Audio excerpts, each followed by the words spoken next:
Welcome viewers to another exciting episode on our Q&A program. Today, we want to talk about the case for God's existence. We have with us our man of God, Prophet Thomas Okai, and I'm your host, Pastor Francis. And Prophet, a lot of people they've been talking about this particular thing, that they don't understand the reason why we believers, we say that we have a good God. In fact, God lives, God is alive, and He is a good God, and He's all powerful. Yet there is a presence of evil in our world, and other people also come to say that they don't believe in any supreme being or any supreme power anywhere. They think that human beings, we've evolved from one place to the other, and we are still evolving. We are becoming better with time. Today, on today's episode, we want to take your stance on these two arguments that a lot of people are making in our now world. What do you say about them? Okay, thank you very much for this question. This has been an age-long question a lot of philosophers have been battling with. But as it stands right now, I mean, this issue is no longer an issue anymore, at least among philosophers in general. Because in order to disprove the existence of God by saying that evil exists, you have to show that there is an incompatibility between the concept of God and the concept of evil. And so far, no one has been successful. And the reason no one has been successful is because of what we call the moral argument. Now, the moral argument is, let me phrase it this way. If God exists, then objective moral values and duties do not exist. But we know that evil exists, so we can say that objective moral values and duties exist. Exactly. And if moral values and duties exist, it follows logically and necessarily that God exists. Now, let's break this argument and let's zoom into this argument one by one. Now, when we say that if God does not exist, then objective moral values and duties do not exist. Now, let's note these words, objective moral values. We have to establish that moral values and duties are objective. What that means is that it is a standard that is outside of us, that we are all striving to. For instance, all of us know that certain things are objectively wrong. Yeah. For instance, it's wrong to murder, cheat, steal, and so on and so forth.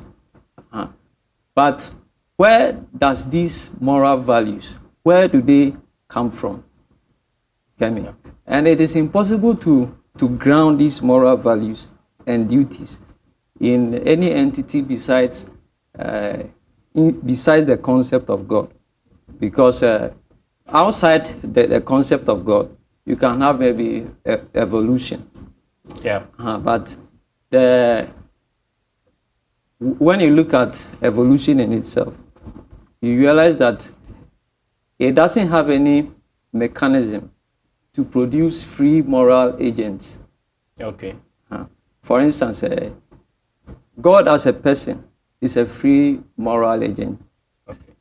What that means is that he has a will, and if he has a will, he also has what we call consciousness. Exactly. And so we as free moral agents, we are also imbibed with free will, and we also have consciousness. Now, when we talk about moral values and duties, it suggests that we ought to have free will. Are you here with me? Yeah. We ought to have free will, because you cannot really say something is right or something is wrong if that entity that is involved in that thing has been predetermined. Okay. Because the opposite of free will is that that entity has been predetermined or pre-programmed into doing whatever is Exactly. So we know that matter or the universe, as we see it, doesn't have any mechanism to produce entities that have free will and that also have consciousness. So the only way that you can safely ground objective moral values is that they are transcendent from a being with free will and consciousness. And this being has created us in his own image and likeness. And therefore we all have intuitive sense of what is right from what is wrong. So a lot of people think that they can disprove the existence of God because of the presence of evil. But it works the other way around, because the only way we can actually determine that evil exists is to say that moral values and duties exist and they are objective. And the only way we can make such an assertion is that they are based in an entity, a being, and that being is God. Okay, Prophet. From what you are saying, some people also think that these moral values that we are talking about, we are being taught as human when we are growing up as a kid. Yeah, we all know, like when we were all growing up, your mother or parents will be telling you that this is good, this is bad, don't do this, don't do that. So other people also think that it is part of society upbringing. So depending on wherever you are and wherever you live, the morals that they are capable of, let me say, they know that it's good or bad. That is what they use in bringing you up as a kid. So if you say that all these morals, they are being sourced from an entity which is higher than us, how do you explain that with regards to what I just said?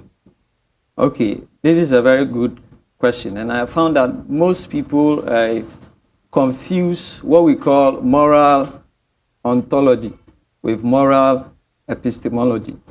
Now, let me unpack what that means. Yeah, you need to unpack them. When we talk about moral ontology, we are looking at the nature of morality. Are you here with me? Yeah. And when we talk about moral epistemology, we are referring to how we come to know these moral values and duties. Let me use an example. We have all been through the school system, and we all have the concept of a circle. Yeah. And we know that one of the things that defines a circle is what we call is the circumference divided by the diameter, which we all refer to as pi. Yeah. Now, this is a concept that is beyond, it is outside us. It is not something that it's something that we discover. Yeah. It's not something that we invent. Are you here with me? And because it's something outside us, we can adjudicate whether someone has drawn a perfect circle or not. Because all that we have to do is we just measure the circumference divided by the diameter, and then we will be able to ascertain whether it is pi or not, because we can all compute objectively for the value of pi. So fine. What we are saying is that morality is objective. Get me? Just as the concept of pi is objective. Okay. But various people can use various means to try and describe that circle or that what we call these moral values and duties. Some might be accurate, some might be wrong. Yeah. It's like in engineering, when you are working for the value of pi, you don't need a lot of high resolution. You just need maybe 3.14. Yeah. But in some instances, you might need more accuracy. So it is not really about fine. I mean, in some areas, there are certain things that they don't see as wrong. There are some areas, there are certain things they see as right. So this argument is not really about what these moral values and duties are. This argument seeks to establish that moral values and duties are objective. Okay. They are objective, that we are all trying to discover. The same way the concept of pi is objective. You get me? In those days when the concept of pi first arose, you get me? Many people tried to compete for the value of pi. You get me? Some were accurate, some were, and the accuracy has been increasing with time. And the fact that our ability to accurately ascertain the value of pi has been increasing with time, it doesn't mean that the concept of pi isn't objective. Exactly. It is objective, but we increasingly come into the realization of it with time as we mature and grow. Thank you, man of God, for explaining this concept of objectivity when it comes to morals. Now, what will you say about the school of thought that believe that humans have evolved from one place to the other? So because of that, they don't believe in any other supreme being or any other, as you said, a higher entity somewhere making objective. Okay, that is a good question. I will, let me try and see, there are many arguments for the existence of God.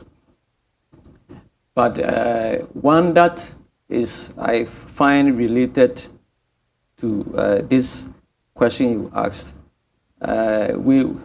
it comes from a family of argument. We call them the cosmological argument. And it goes like this. Whatever begins to exist has a cause for its existence. Yeah. That is the first premise of the argument. The second premise is because the universe begins to exist, it has a cause for its existence, and that cause is God. Now let's look at these the premises of this argument. Now we all know that whatever begins to exist has a cause. You have to note something here. It doesn't say whatever exists has a cause for it. You see, whatever begins to exist, because God exists, but God doesn't have a cause for his existence. But whatever begins, so, and we all know, that nothing can come, something can come from nothing. You get me? So the first premise of the argument, I mean, no serious person will dispute it.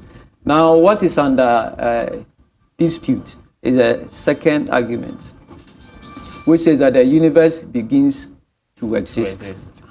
Now, with this, we can have philosophical arguments in support of this. We also have scientific arguments in support of this. The scientific argument goes like this. Some years ago, some scientists came out with a theory that suggests that any universe that is expanding,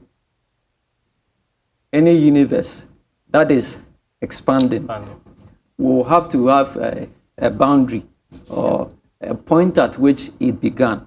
And our universe, or this universe, is expanding. Therefore, it follows that it must have a beginning. Now, when we talk about the universe, we are referring to all space, time, matter, and energy. I mean, this will be quite a difficult concept for some of us to wrap our heads, especially the concept of time. That time itself had a beginning. Okay. So if scientists are in agreement that time had a beginning, space had a beginning, matter had a beginning. Then therefore there must be a cause. What caused this? So the conclusion that we can make from this, whatever caused time, whatever caused matter, whatever caused space, has to be beyond time, has to be beyond space, and had to be beyond matter. And this fits perfectly with what the concept of God. Now, a lot of people have argued that, okay, why does the cause of the universe have to be a person with consciousness? You get me? It has to be a person with consciousness because we know that only two things can cause things to happen. We have agent causation, and we also have event causation. For example, when I ask you to maybe make a cup of tea for me, you get me? You, out of your free will, decide to do whatever it takes. But there's a lot of physics to involve, like the heat from. So you can explain it with the laws of physics, but you can also offer another explanation, as in there was actually an agent, someone who did whatever. Now, the event kind of causation is only confined to the space-time reality, or space, matter, and time. You get me? So it means that the only entity that could have caused the whole universe to exist must be a person. It must be a consciousness, one with a free will to act on it. Okay, so it follows that we cannot disprove the existence of God merely by evolution. And even if you take it that evolution is true, again, which is even under a lot of dispute, it still doesn't follow that God doesn't exist, because the universe must have a beginning. And maybe you can even look at one of the philosophical arguments being offered. For instance, if the universe had been existing, if the universe hadn't had a beginning, then how did we arrive here? You get me? It's something that it doesn't make sense, because if the universe has been existing, it never had a beginning. Then how did we get to where we are in time? You get me? And you can also offer another argument we call the entropy. That is a scientific argument that says that the amount of usable energy in the universe is depreciating, which means that a time will come, the amount of usable energy will just expire. So if the universe has been existing in past eternity, then why hasn't the energy in the universe, why hasn't it been used up? So either way, it's difficult to argue a case that the universe has had its past has been eternal. It must definitely have a beginning. Exactly. Thank you, man of God. So viewers, there is one thing that is clear unto all of us, that our man of God made it said unto us. He said that morality is objective. That is to say that there is a standard by which all morals are being measured, and that those standards only come from an entity which is above all of us, a supreme being. And that is what we are trying to prove in this episode, and that is God. Also, he said that anything that begins to exist has a cause when it comes to the evolution argument. Watch out for our next episode on the design argument. Subscribe to our social media handles. We are on Facebook and Instagram as Glory Life City Church, and on YouTube, we are there as Glory Life TV.